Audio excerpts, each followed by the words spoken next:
Hey, good morning, everyone. How's it going today? Coach Alvarez here, another episode, Coffee with Coach. Back at you again with some more mental vitamins today. Hope everyone's up, making some moves, making some things happen. Got the mind in the right place, but if not, let's get it there. So, topic of the day comes from just class last night and 6 a.m. class this morning, and really just a lot of the classes from the last couple of weeks, right? So obviously we've been on break from the COVID-19. We've been back open for about 4 weeks now, maybe a little longer, right? So we're doing our thing. We're in there working out. And during the shutdown, while we were shut down, I was communicating with the team, try to motivate people. Hey, get your run in, get a workout in, do something. Like, don't just sit around and do nothing, because when we come back, it's already going to be tough because we're not rolling for a couple months. But then now you add that, plus you just been sitting on the couch watching Netflix or whatever, drinking, eating, a little probably more than normal, because you're using up the time that you would come to jiu-jitsu class with eating and drinking or just sitting around. And so I had quite a few individuals that didn't take that recommendation, didn't take that advice. So, of course, they put on some unwanted pounds, and when it's time to grapple now and do the exercises, the warm-up alone is killing some of my students, right? More than normal, right? The warm-up's already going to make you sweat, make you put in some work, but a little more than normal when you haven't done anything in too much, you've been sitting around.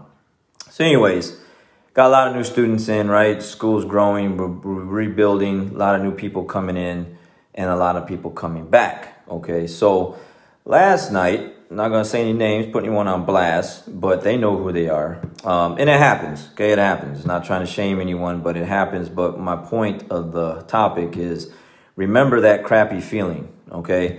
It's not a good feeling, all right? To have students, 3 last night, literally like run off the mat and go throw up because they felt sick from the training. It's not a good feeling. 6 a.m. class this morning, same thing, had an individual leave like middle of the round or like after the round, and then go do his thing in the bathroom, right? And like I said, it happens. It is what it is. But you should remember that feeling so that it doesn't happen again. It doesn't happen again. Like, that was my message so I lined everyone up. We did class, we got done training, and we lined everyone up. And I said, hey guys, look, the ones that are sitting, and I had not only did the ones throw up, but I had quite a few like take rounds off, which I normally don't allow. Okay, I don't allow students to take rounds off the mat. Once we start rounds, we're getting after it. There is no one sits out off the rounds unless they have like an injury they're dealing with and they need to take the round off, But there is no cardio tapping. There is no, coach, I'm tired, okay? That doesn't work at our academy. Coach, I'm tired, my answer is, well, just keep moving, keep rolling. The more you roll, the better you get, the less tired you get. You'll get used to it, right? But I had quite a few new students that just joined. So my advice to them is to stop. I don't want you to get sick. I don't want you to get lightheaded. I don't want you to, hurt yourself. You're new. You're just starting a workout regimen, jiu-jitsu. Your body has to get acclimated. Take time off. Take a round off. Do a round, do 2 rounds, then take a round off, or however you need to do it. Just rest, okay? So had quite a few of those. It was just one of those nights where, man, people were sitting against the wall and taking time off.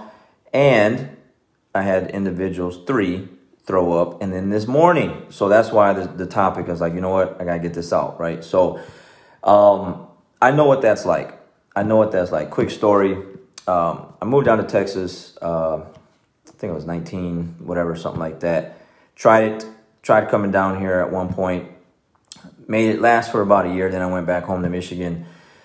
During the time here, I was staying with one of my cousins, and he was good friends with, guys on the Keller, Texas, Keller football team. Well, these are big dudes, okay? I'm not a big guy, all right? So I'm working out, I'm hitting weights. There's no jiu-jitsu at that time, so it's just weight training, right? So I'm doing what they're doing. You know, they're eating like, you know, Grandy's chicken fried steak. Like they're putting on mad calories because they need to be big, right? They're working out. They're trying to, you know, linemen and whatever else. So I'm bench pressing, I'm hitting weights. I'm getting stronger. I'm getting bigger, but I'm also getting like bigger. Like my stomach was getting bigger. I was gained a lot of weight. I was eating a lot of unnecessary calories, and lifting weights that wasn't really going to, you know, building strength that wasn't going to do anything for me. It was really for looks, but then also it didn't even really look good because my height with that weight and that size just wasn't a good look. So anyways, I go back home to Michigan and I visit the family. And I remember wrestling with my brother. And my brother wrestled for a little bit. Didn't stick with it, but he did know enough, right? So, you know, it just happens, right? You know, just like kids, you know, he's like big kids. You know, we're you know, my parents had it up north. You know, there's tri-level homes, okay? So my dad's got a tri-level home. It's a big living room. So we get to wrestling. And, man, I can barely move. I'm sweating. I'm out of breath. My brother's getting out on me, man. He's getting the best of me. That's not a good feeling because I wrestled in high school. Like, I did actually wrestle and compete in high school and did really, really well. And my brother didn't do all that, okay? He went to some practices and stuff like that. Could have been really good. He just didn't really follow through with it. Well, I did. And I had all that extra weight on me, man. And I just remember the feeling of not being able to breathe, okay? Breathing heavily, sweating profusely, like out of control, like Ruben Pfeffer on Along Came Polly when he had the spicy Indian food or whatever. And then, you know, my younger brother is getting the best of me. That was a horrific feeling. Like, that was not a cool feeling. That was not a good feeling. So what happened, finished off the vacation, came back, and I was like, all right, yeah, that's never happening again. Like, not going to let my little brother get the best of me like that. Like, I'm the wrestler. He's not the wrestler. Like, I'm lifting weights. And I'm lifting them the wrong way, eating the wrong foods. Like, I'm putting on I was just, you know, hanging out with not what I would say wrong people, but different kind of people. Like, they were doing the right thing for them, but not me.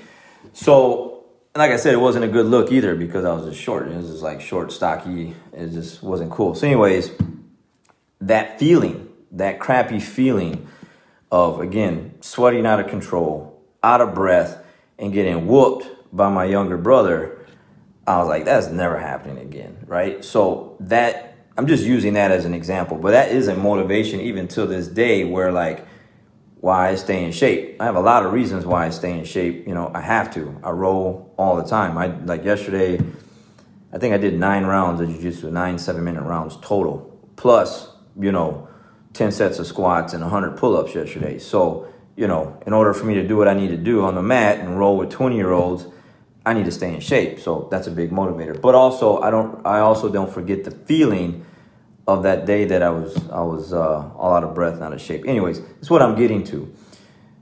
That feeling is in the back of my mind. I mean, you're talking, I'm 45. You're talking at 19 years old, okay? 19, 20-year-old-ish me back then is what still is in the back of my mind of what I felt like and what I looked like and what I didn't like still affects me to this day, that I allowed myself to get like that and allowed myself to just get out of shape like that. I was weightlifting in shape, but I was out of shape. Wasn't no cardio, anything like that. I mean, I was benching like 300 pounds. I mean, I was a big, stocky dude. Got stretch marks on my arms to prove it and whatever, but that's not a good feeling. So last night, it reminded me of, in this morning, of that. Like, I'm just looking around the class, people sitting along the mat, people running to the restroom, throwing up. And then my advice to everyone, or my speech to everyone at the end of the class was like, remember what you feel like tonight. Remember that feeling of sickness, of having to run to the restroom and throw up, or you can't breathe and you want to tap because you're just out of breath and out of shape. You let yourself go. It happens, okay? It happens. It happens to the best of us. And that's why I said it happens to me. That's why I'm sharing my story.